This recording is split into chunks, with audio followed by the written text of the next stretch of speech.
నమో తస్స భగవతో అర్హతో సమ్మా సంబుద్ధస్స. ఈరోజు మనం జాతక కథల్లోని బిలార కోసియ జాతకం గురించి తెలుసుకుందాం. ఇది భగవానుడు వేణువనంలో ఉన్నప్పుడు దానం చేసే ఒకానొక భిక్షువు గురించి చెప్పింది.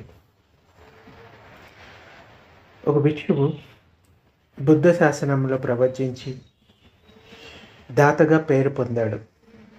అంటే తన భిక్షాపాత్రలోకి ఎంత వచ్చినా సరే దానిలో నుంచి కొంత ఇతరులకు పెట్టకుండా తాను తినేవాడు కాదు.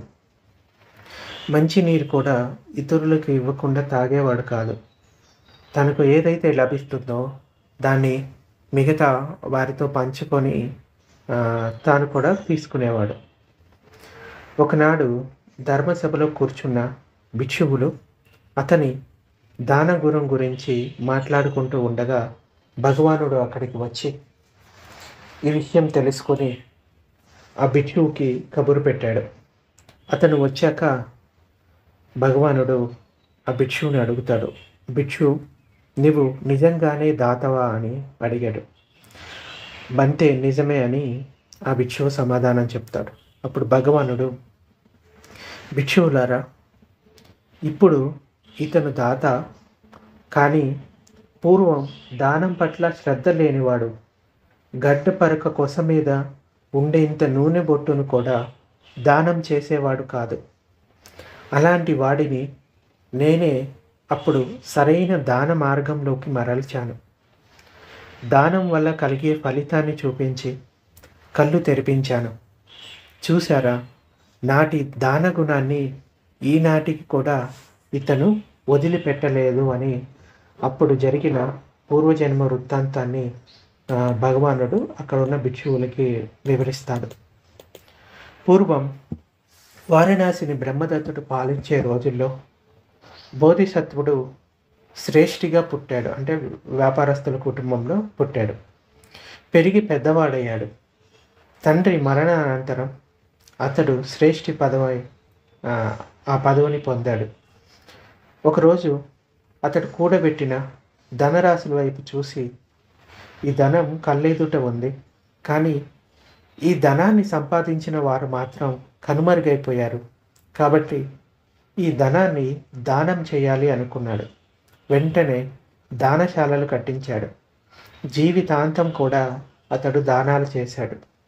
తన చివరి రోజుల్లో ఒకనాడు తన కుమారుణ్ణి పిలిచి తన తదనంతరం ఈ దాన పరంపరను కొనసాగించమని బోధిసత్వుడు చెప్పాడు. అయితే ఆ తర్వాత బోధిసత్వుడు మరణించి తావతింస లోకంలో శక్రుడై పుట్టాడు. ఎందుకంటే ఆయన ఎన్నో పుణ్య సత్కారాలు చేస్తే ఆ ఇంద్రుడి పదవి అనేది దక్కుతుంది. సో ఇక్కడ మరణించి అక్కడ జన్మ తీసుకున్నాడు.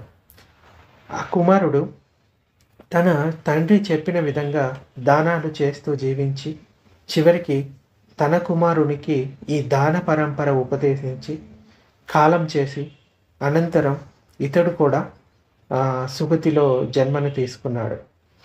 అలా ఆ దాన పరంపర కొనసాగింది. అలాగా వారంతా కూడా పుణ్యకార్యాలు చేస్తూ మరణించిన తర్వాత సుగతుల్లో జన్మను తీసుకున్నారు. కానీ ఒక పరంపరలో, అంటే ఆ తర్వాత వచ్చే పరంపరలో వారంతా దానాలు చేసి అలా ఉన్నతులయ్యారు. కానీ పంచశిఖుని కుమారుడు దానశీలి కాలేదు. కఠిన చిత్తుడయ్యాడు. విద్వేషంతో తన వంశం వారు నిర్మించిన దానశాలల్ని పడగొట్టించాడు. అక్కడ ఉండే యాచకుల్ని గెంటించేశాడు. గడ్డి పోచ మీద ఉండే నూనె బొట్టును కూడా దానం చేసేవాడు కాదు. అప్పుడు దేవరాజైన శక్రుడు తన వంశం గురించి ఆలోచించాడు.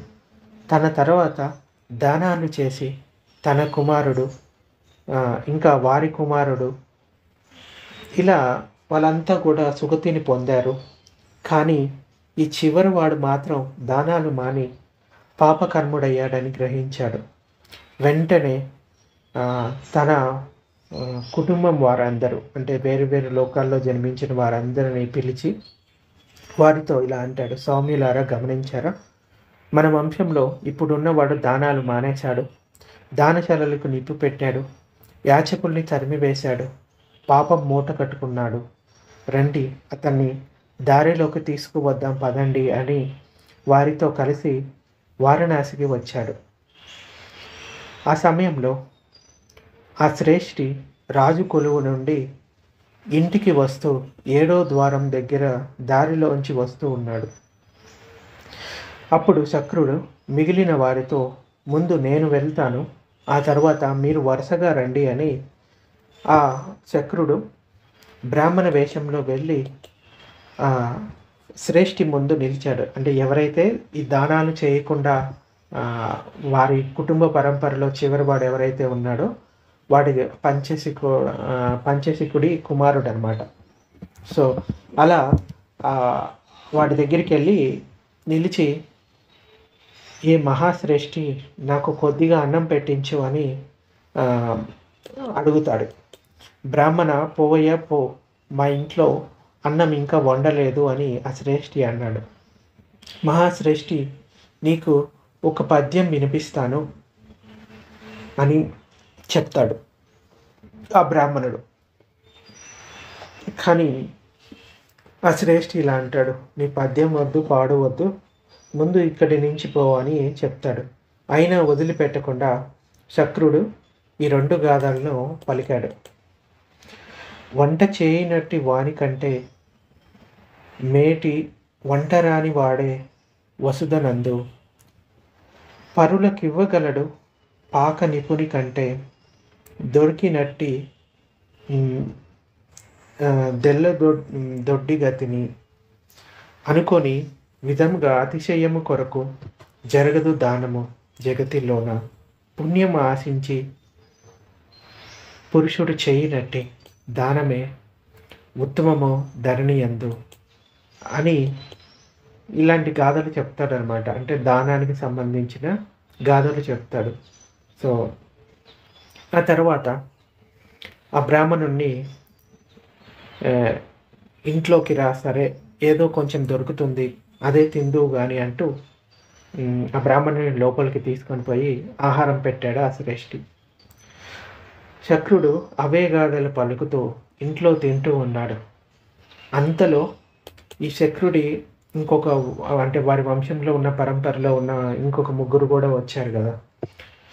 అయితే అతడు కూడా వచ్చి, శ్రేష్ఠి నాకు భోజనం పెట్టు అని అడిగాడు.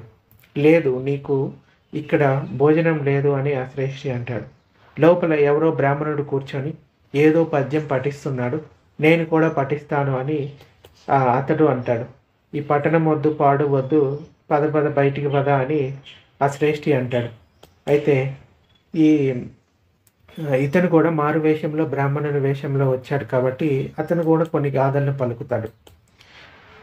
ఆకలి భయం చే అన్నపానీయములు దానమివ్వకుండా దాచిపెట్టి ఇహమునందే కాదు పరమునందు కూడా వచ్చి తీరు భయము. కానీ ఇప్పుడు అంటే దానం ఇవ్వడం వలన ఇక్కడ సంతోషాన్ని పొందుతాడు, ఇంకా పరలోకంలో అంటే ఇంకో జన్మ తీసుకున్నప్పుడు అక్కడ కూడా దాని ఫలితాన్ని పొందుతాడు అన్నది చెప్తాడు. లేకపోతే ఇక్కడ దానం ఇవ్వకపోవడం వల్ల భయానకమైన పరిస్థితుల్లో జన్మను తీసుకోవచ్చు. ఇక మనసునందు ఉన్న మాశ్చర్యములను కడుగుకున్న నీకు కలుగు మేలు, ప్రాణులన్నిటికీ పరమ పుణ్యమిచ్చు ధరణి యందు ఒక్క దాన గుణమే. ఆ మాటలు విన్న శ్రేష్ఠి, సరే నువ్వు కూడా లోపలికి రా అని, ఎంతో కొంత దొరుకుతుంది అని చెప్తాడు. అయితే ఆ బ్రాహ్మణుని కూడా లోపలికి తీసుకొని వెళ్ళి శక్రుని పక్కనే కూర్చోబెట్టాడు. అంతలో ఇంకొకడు వచ్చాడు. అంటే వాళ్ళ కుటుంబంలో 3-4 ఉన్నారు కాబట్టి ఇంకొకడు వచ్చి నాకు భోజనం పెట్టమని అడుగుతూ ఈ శ్రేష్ఠితో ఈ గాథలు పలుకుతాడు. దాతలకు మనము దాతలకు మనము దాన మొసగలేమో, దాతలకు ఇచ్చుట దుష్కర్మము, దానగుణ హీన దానమీయు లేదు, యోగ్యుడే దానము వసకగలడు. అంటే దానం ఇవ్వకుండా తాను సంపాదించింది తాను మాత్రమే తినేవాడు హీనమైన దుష్కరమైన జీవితాన్ని జీవిస్తున్నాడని చెప్పవచ్చు. యోగ్యులు మాత్రమే తమ దగ్గర ఉన్న వాటిని మిగతా వారితో పంచుకోగలరు. ఇంకా మంచివారు ఇచ్చు మహాదానమునకు కీడు అన్నదెప్పుడు కలగబోదు. దుష్ట మనుజుడు నుండి దానం మందేనని సక్రమముగా రాదు సత్ఫలంబు. సజ్జనుండు కడకు స్వర్గానికేగును, పాపి నరకమందు పడును పిదప. సో ఎవరైతే మాత్సర్యంతో పిసినారితనంతో ఉంటారో వారు తమ లోపల ఉన్న ఈ పాపపు గుణం వలన ఎప్పుడూ కూడా సద్గతుల్ని పొందలేరు. సో ఆ మాటలు విన్న శ్రేష్ఠి, సరే సరే నువ్వు కూడా లోపలికి ఉన్నవారి దగ్గర కూర్చో, నీకు ఎంతో కొంత లభిస్తుంది అని చెప్తాడు. ఇంకా ఆ తర్వాత పరంపరలో ఉన్న ఇంకొకడు బ్రాహ్మణ వేషంలో వచ్చి అన్నం కావాలి అని అడుగుతాడు. అతడితో కూడా ఈ శ్రేష్ఠి లేదు అని చెప్పిన తర్వాత అతడు కూడా ఈ గాథలను పలుకుతాడు. ఏమనంటే, కొందరు ఇవ్వలేరు కొదువుగా ఉన్నను, కొందరు ఇవ్వగలరు కొంచెం ఉన్నను, ఇవ్వలేని నాడు ఇచ్చినేని అదియే సహస్ర దానముల సమము అగును. అంటే కొంతమంది దగ్గర ఎంతో ధనం ఉంటుంది, కానీ వారి మనసు మాత్రం ఎప్పుడు ఈ మాత్సర్యంతో నిండి ఉంటుంది. వాళ్ళు ఉన్నదాన్ని కూడా ఇవ్వలేరు. కానీ కొందరు మాత్రం తమ దగ్గర కొంచెం ఉన్నా కానీ వారి దగ్గర ఉన్నది దానం చేస్తారు. సో అది మిగతా డబ్బు ఉండి ధనం ఎంతో ఉండి ఇచ్చిన దానికన్నా తన దగ్గర కొంచెం ఉన్న దానిలో నుంచి దానం ఇస్తాడు కదా, అది మిగతా దానాల కన్నా కూడా 100 రెట్లు సమమగును. ఆ మాటలు విన్న శ్రేష్ఠి, సరే నువ్వు కూడా లోనికి వెళ్ళు, నీకు ఏ కొంచెమైనా లభిస్తుంది అని చెప్తాడు. ఇలా అందరూ లోపలికి కూర్చుంటారు. ఆహారం కావాలి అని అడుగుతాడు. శ్రేష్ఠి మామూలుగా లేదు లేదు పో అన్నాడు. ఎక్కడికి పోగలను, లోపల ఏదో పద్యపట్టణం జరుగుతూనే ఉంది అంటూ ఇంకొకడు వచ్చాడనమాట. ఇంకొక బ్రాహ్మణుడు, అంటే వారి పరంపరలో ఉన్నవాడు. అయితే అతడు కూడా ఈ విధంగా గాథను పలుకుతాడు. భిక్ష యాచించు బతికించు కొందరు, అంటే భిక్షం ఎత్తుకుంటూ బ్రతుకుతూ ఉండరు కొందరు. సంపద లేకున్నా సతీసుతుల తమకు తగిన విధిని దానమిడు కొందరు. ధనము లేకున్నను ధర్మమెరిగి భూరి దానమిచ్చు దాతతో వీరిని పుణ్య సంపదందు పోల్చలేము. ఇలా గాథలు చెప్పిన తర్వాత ఆ శ్రేష్ఠి ఆలోచనలో పడ్డాడు. ఈ దాన విశిష్టతను గ్రహించి ఇలా చెప్తాడు. అన్ని యాగములు అనర్థదాయకములే, దానము కన్నా మిన్న ధరణిలో లేదు. శరీరాదు వేలాది సవనకర్తలైన ధరణి యందు ఒక్క దాతతోటి. సో ఇలా గాథలు పలికిన తర్వాత ఆ చివరి బ్రాహ్మణుడు శ్రేష్ఠికి ఉపదేశం ఇస్తూ ఈ గాథను చెప్తాడు. దొడ్డ యాగమనుచు దుష్ట కర్మ చేసి నిండు జీవాలను నరికి చంపి దండిగా దానములిచ్చేనేమి, అట్టి ధనము పరమ అనర్థకరము. సజ్జనుడైన ఒక్క దాతతోటి సవనకర్త కోటి సమము కాదు. అంటే ఈ యజ్ఞాలు దానాలు అని చెప్పి యజ్ఞ బలులు చేయడం, జంతువుల్ని బలిలు ఇవ్వడం, అనవసరమైన ఆహుతులు ఇవ్వడం, నిండు జీవాలను నరికి చంపి దండి దండిగా దానములిచ్చేవి. అటువంటి ధనమంతా కూడా అనర్థమే, అంటే ఎటువంటి ఉపయోగం లేదు. అటువంటి దానం కన్నా సజ్జనుడైన దాతకి ఒక చిన్న దానం ఇచ్చినా కానీ అది కోటికి సమం కాదు అని చెప్తాడనమాట. సో దానం చేసేటప్పుడు కూడా ఎవరికి చేస్తున్నాం అన్నది కూడా ఇంపార్టెంట్ ఇక్కడ. అయితే అప్పుడు ఈ శ్రేష్ఠి ఆ చివరి బ్రాహ్మణునితో, ఇంకా అతన్ని కూడా లోపలికి వెళ్ళు, నీకు ఎంతో కొంత లభిస్తుంది అని చెప్తాడు. అతడు కూడా లోపలికి వెళ్ళి అప్పుడు ఆ బిలార కోసీయుడు అంటే ఆ శ్రేష్ఠి వాళ్ళ దాసిని పిలిచి, ఈ పండితులందరికీ ఒక్కొక్కరికి ఇంతింత తౌడు పెట్టు అన్నాడు. దాసి తౌడు తెచ్చి దీన్ని గ్రహించి ఎక్కడో ఒక చోటికి పోయి ఉడికించుకొని తినండి అని చెప్తుంది. దీన్ని మేము తినలేము అన్నారు ఆ బ్రాహ్మణులు. అయితే బియ్యాన్ని ఇవ్వు అని ఆ బిలారి కోసీయుడు అంటాడు. ఆమె బియ్యాన్ని తెచ్చింది, వారు వద్దన్నారు. అయితే ఉడికించింది అంటే ఆహారంగా ఉడికించింది తెచ్చిపెట్టు అన్నాడు. ఆమె గిన్నెల నిండా పశువుల కోసం ఉడికించిన దానా తెచ్చిపెట్టింది. వారు దానిని తీసుకొని ఒక్క ముద్ద నోట్లో వేసుకొని కళ్ళు తేలవేశారు. ఒక్కొక్కరు నేల మీద పడిపోయారు. దాసి వారిని చూసి భయపడింది.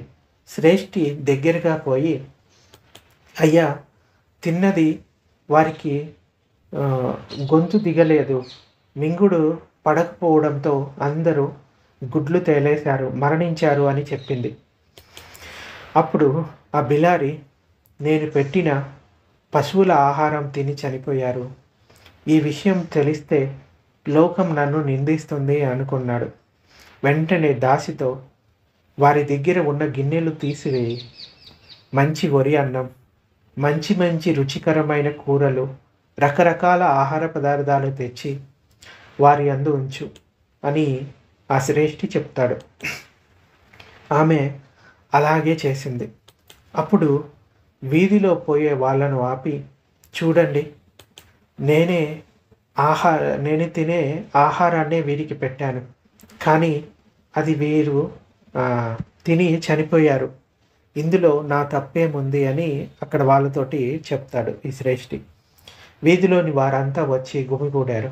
అప్పుడు పడిపోయిన వారంతా లేచి, చూశారా, మీ శ్రేష్ఠి పచ్చి అబద్ధం ఆడుతున్నారు, తాను తినే ఆహారాన్నే మాకు పెట్టించినట్లు చెప్తున్నాడు, కానీ పశువులకు పెట్టేది మాకు పెట్టించాడు, దానిని నోట్లో వేసుకొని మేము చనిపోయినట్లు నటించాము. దానితో భయపడి మంచి అన్నాన్ని తెప్పించి మా ముందు పెట్టించాడు అని నేల మీద పడిన ఆ పశువుల ఆహారాన్ని జనానికి చూపించారు ఆ బ్రాహ్మణులు. దానితో జనం ఆ బిలారి కోసియుని తిట్టారు. అరెరే, మీ వంశ గౌరవాన్నే నాశనం చేసావు గదరా అంటూ పడనెట్టారు. అప్పుడు శక్రుడు వారితో, ఈ ఇంట్లో ఎంత ధనముందో తెలుసా, అది ఎవరు సంపాదించారో తెలుసా, మీకు ఆ విషయం తెలిసినట్లు లేదు. మునుపు ఈ ఇంట్లో ఉన్న మహాశ్రేష్ఠి ఎన్నెన్నో దానాలు చేసేవాడు తెలుసా అని ఆ శక్రుడు అంటాడు. అవునవును, ఆ విషయం మేము కూడా విన్నామని జనాలు చెప్తారు. అవును, అతను అలా ఎన్నెన్నో దానాలు చేయడం వల్ల ఇప్పుడు శక్రుడై పుట్టాడు. అతని తర్వాత అతని ఇంట్లో పుట్టిన వారంతా విశేషంగా దానాలు చేసిన వారే. వారంతా కూడా ఈ స్వర్గలోకాల్లోనే జన్మను తీసుకున్నాడు. ఇదిగో ఇతడు ఇక్కడ పుట్టాడు, ఇతడు ఇక్కడ పుట్టాడు అని అక్కడ ఉన్న వారందరినీ చూపిస్తూ చెప్తూ ఉంటారు. ఇలా దానఫల సంపన్నులయ్యారు అని చెప్తాడు. వారంతా ఆ తర్వాత ఆకాశంలో లేచి నిలబడ్డారు, అంటే వారికి ఉన్న ఇద్ది బలంతో. అక్కడున్న జనం అబ్బురపడ్డారు. ఈ విషయం గురించి నగరం మొత్తం పాకింది. అప్పుడు శక్రుడు, మేమంతా ఈ వంశంలో పుట్టాము, ధనం మీద ఆసక్తి వదిలిపెట్టాము, దానాలు చేశాము, కానీ ఈ దుర్మార్గుడు మా వంశంలో చెడబుట్టాడు, మా వంశాచారాన్ని కాలదన్నాడు. ఇతను ఇలా చెడిపోయి చివరికి నరకంలో పడకుండా కాపాడాలనే మేము ఇక్కడికి వచ్చాము అని చెప్పి దానం యొక్క గొప్పతనాన్ని ఆ శక్రుడు వివరించాడు. అప్పుడు బిలార కోసి శ్రేష్ఠి వారికి చేతులు జోడించి, నన్ను మన్నించండి, ఇక నుండి మన వంశ పరంపరంగా వస్తున్న దానాన్ని పాటిస్తాను. ఈనాటి నుండి ఇతరులకు పెట్టకుండా నేను ముద్ద కూడా ముట్టను, గుక్కెడు నీరు కూడా త్రాగను అని చెప్తాడు. అప్పుడు శక్రుడు అతన్ని గట్టిగా మందలించి అతడికి ఈ దాన గుణం గురించి వివరించి, ఇంకా శీలాల గురించి వివరించి ఆ పంచశీలాల్లో ప్రతిష్ఠితుని చేస్తాడు. ఆ నలుగురిని వెంట పెట్టుకొని అతడు తిరిగి దేవలోకానికి వెళ్ళిపోయాడు. అప్పటి నుండి ఈ బిలారి జీవితాంతం దానాలు చేస్తూ కాలం చేశాక తావతించ దేవతా లోకంలో జన్మ పొందాడు. సో ఈ విధంగా అప్పుడు ఆ దానం ఇవ్వటం మొదలుపెట్టి అప్పటి నుంచి మిగిలిన జన్మలన్నీ కూడా తాను దానాది పుణ్యకర్మలు చేసుకుంటూ ఈ జన్మలో కూడా భిక్షువుగా అయిన తర్వాత కూడా తన దగ్గర ఉన్నది మిగతా వారితో పంచుకుంటూ వస్తున్నాడు. అంటే కొన్ని అలవాట్లు మనకి ఈ జన్మ నుంచి వస్తూ ఉంటాయి. సో మంచి అలవాట్లు సత్ప్రవర్తన ఉంది అంటే అది ఇంకా మనల్ని ఆ మార్గంలోనే ముందుకు తీసుకువెళ్తుంది. దుష్ప్రవర్తన ఉంది అంటే లోబిగా ఉన్నాడు అంటే ఆ లోభత్వమే మళ్ళీ ముందుకు తీసుకొని పోతుంది. అందుచేత పుట్టుకతోటి తీసుకొచ్చింది ఏమీ లేదు, పోయేటప్పుడు తీసుకుపోయేది ఏమీ లేదు, అది అందరికీ తెలిసిన విషయమే. కానీ వారికున్న ఈ లోభాన్ని వదలటం అన్నది అంత ఈజీ అయింది కాదు. త్యాగం చేయడం అనే సద్గుణాన్ని మన లోపల పెంచుకున్నట్లయితే కనుక అది మనల్ని ఇంకా సన్మార్గంలో ముందుకు తీసుకొని పోతుంది. సో అంటే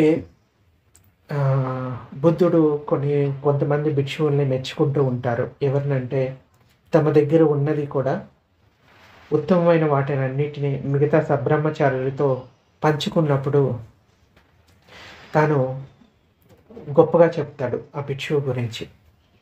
సాధు సాధు సాధు అని చెప్తాడు. సో ఆ మాటలు నేను కొన్నిసార్లు విన్నప్పుడు నా మనసులో కూడా అనిపిస్తుంది, అరే ఈ ఉత్తమమైనది తక్కువైనది ఏముంది, మన దగ్గర ఉన్న ఉత్తమమైన వాటిని మిగతా వారితో పంచుకోవడం వల్ల మన పుణ్యకర్మ కూడా ఇంకా పెరుగుతుంది కదా.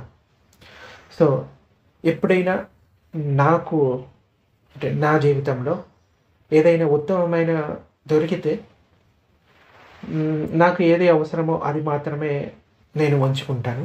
మిగతాదంతా కూడా మిగతా వారికి ఇచ్చేస్తూ ఉంటాను. అంటే నేను దాన్ని త్యాగం చేస్తున్నాను, దానం ఇస్తున్నాను. భిక్షువు అయి ఉండి కూడా మీరు దానం చేయవచ్చా అంటే తనకి ఏదైతే లభిస్తుందో దాన్ని దానం చేయవచ్చు. తాను సంపాదించి మిగతా వాళ్ళకి దానం ఇవ్వకూడదు. అంటే ఏదైనా వృత్తి చేసి దానం ఇవ్వకూడదు, కానీ తనకు లభించిన దాన్ని ఎవరికైనా దానం ఇవ్వచ్చు. అయితే కొన్ని విషయాలు మనం కష్టంగా ఉన్నా కానీ చేయవలసి ఉంటుంది. రేపటి గురించి ఎందుకు ఆలోచించాలి అని నేను అనుకుంటాను. అంటే రేపు జరిగేది జరుగుతుంది. అంటే భిక్షువుగా నాకు ఓకే, గృహస్థులుగా ఉన్నప్పుడు కొంత దానం చేసి కొంత వారు సంపాదనని దాచుకోవాల్సి ఉంటుంది. సో ఎంతైతే సత్కర్మలు చేస్తూ పోతే అంతంత ఈ మార్గంలో ముందుకు వెళ్తాము. సో లోభత్వాన్ని వదలాలి, దాన గుణాన్ని పెంచుకోవాలి, త్యాగ గుణాన్ని పెంచుకోవాలి. అది మనల్ని ఈ అంటే ఈ సత్కర్మల్లో ఉంచుతుంది. సో అలాగా శక్రుడు ఈ బిలార కోసేటికి అప్పుడు చేసిన దానోపదేశం విని అప్పటి నుంచి దానాలు చేస్తూ ఉన్నాడు. ఇక్కడ దానం అంటే ఏమిస్తున్నామన్నది ఇంపార్టెంట్ కాదు. తన దగ్గర ఉన్నదే కూడా కొంచెమైనా మిగతా వారితో పంచుకుంటూ చేసేది. అది కూడా ఈ జంతు బలులకి అంటే జంతు బలులు అవి కూడా దానాలు. మేము ఈ దేవతకి ఈ జంతువుని బలి ఇస్తాము, ఈ దానంగా ఇస్తాము అంటే అది మీరు సత్కర్మ చేసినట్టు కాదు. ఒక ప్రాణిని హింస చేయడం అంటే చంపడం అన్నది అది సత్కర్మ కాదు. మీకు ఆహారంగా కావాలి అనుకుంటే దాని పట్ల రుచి పట్ల ఆసక్తి ఉంటే ఏదైనా ప్రాణి దానంతట అది చనిపోతే దాన్ని ఆహారంగా తీసుకోవచ్చు. అందులో ఎటువంటి ఇబ్బంది లేదు. కానీ మీ వలన ఏదైనా ప్రాణి ప్రత్యక్షంగా కానీ పరోక్షంగా కానీ హింసకి గురవుతుంది అంటే కనుక అది మీకు దుష్కర్మ కింద మారుతుంది అనేది గుర్తుంచుకోవాలి. ఏముందిలే, నేను ఇప్పుడు సంతోషంగానే ఉన్నాను కదా, నాకేమైంది, నేను ఇవన్నీ చేస్తూ ఉన్నాను, నేను బాగానే ఉన్నాను కదా అనుకుంటే చెప్పాను కదా, కొన్ని కర్మలు వెంటనే ఫలిస్తాయి, కొన్ని కర్మలు ఫలించడానికి సమయం పడుతుంది, కొన్ని ఇంకొక జన్మలో కూడా ఫలిస్తాయి. అందుచేత మనం చేసిన కర్మల ఫలితం మనమే అనుభవించవలసి వస్తుంది. అందుకని వీలైనన్ని సత్కర్మలు చేయండి. మీ వలన కానీ ప్రత్యక్షంగా లేకుంటే పరోక్షంగా కానీ ఎవరికి హాని తలపెట్టే పనులు చేయకండి. వీలైతే వారికి మంచి చేయండి. సో ఈ విధంగా దాన యొక్క విశిష్టతను తెలుసుకోవాలి. భగవానుడు ఎప్పుడైనా కానీ ధర్మబోధ చేసేటప్పుడు మొదట దానం గురించి చెప్తాడు. ఎందుకంటే దాన గుణం లేకపోతే ఈ మార్గంలో ఒక్క అడుగు కూడా ముందుకు వేయలేము. 10 పారమితుల్లో కూడా మొదట దానం గురించే చెప్తాడు. సో తర్వాత శీలం గురించి చెప్తాడు. ఆ తర్వాత స్వర్గం గురించి చెప్తాడు. స్వర్గం అంటే ఏవైతే పుణ్యకర్మలు చేస్తాడో ఆ పుణ్యకర్మల వల్ల ఆ సుగతుల్లో జన్మిస్తారు స్వర్గాల్లో. కానీ ఆ పుణ్య కర్మ ఫలితం ఎప్పుడైతే పూర్తవుతుందో మళ్ళీ అక్కడి నుంచి మరణించి మళ్ళీ ఏదో ఒక లోకంలో జన్మ తీసుకుంటాడు. అది కూడా నిత్యమైంది కాదు, ఆ సుఖం కూడా. అందుకని ఈ స్వర్గంలో పుట్టాలి లేకపోతే ఈ లోకంలో పుట్టాలి అనే కోరిక కూడా వద్దని బుద్ధుడు చెప్తాడు. ఇప్పుడు ఈ జన్మలో మీ మనసులో ఉన్న ఈ చిత్తమలినాలను తొలగించుకుంటే మళ్ళీ ఇంకొక పుట్టుక అనేది ఉండదు. అందుకని ఎప్పుడో నిబ్బానాన్ని పొందటం వదిలేసి ఇప్పుడు ఈ జన్మలో దానికోసం ప్రయత్నించండి. సో ఇలా స్టెప్ బై స్టెప్ భగవానుడు ఈ మార్గంలో ముందుకు వెళ్ళాలి అని చెప్తాడు. దానాది పుణ్యకర్మలు చేయండి, శీలాన్ని ఆచరించండి, ఉపోసద శీలాన్ని ఆచరించండి, ధర్మాన్ని వినండి, ఇంకా ధర్మాన్ని చింతన చేయండి, దాన్ని ఆచరించండి. మీ మనసులో ఉన్న ఈ క్లేశాలను వదిలిపెట్టండి. సో ఇలా భగవానుడు ధర్మోపదేశం చేసి అప్పటి శక్రుడిని నేనే మిగిలిన 4 ఎవరైతే ఉన్నారో వారంతా కూడా ఒకరు సారిపుత్రుడు అంటే 4 వంశ పరంపరలో వస్తున్న వారు ఉన్నారు కదా, వారంతా కూడా ఒకరు సారిపుత్రుడు, ఒకరు మొగలానుడు, ఒకరేమో మహాకాశ్యపుడు, ఇంకొకరేమో ఆనందుడు అని చెప్తాడు. సో ఇది ఈరోజు ప్రవచనం. ఏమైనా సందేహాలు ఉంటే అడగవచ్చు.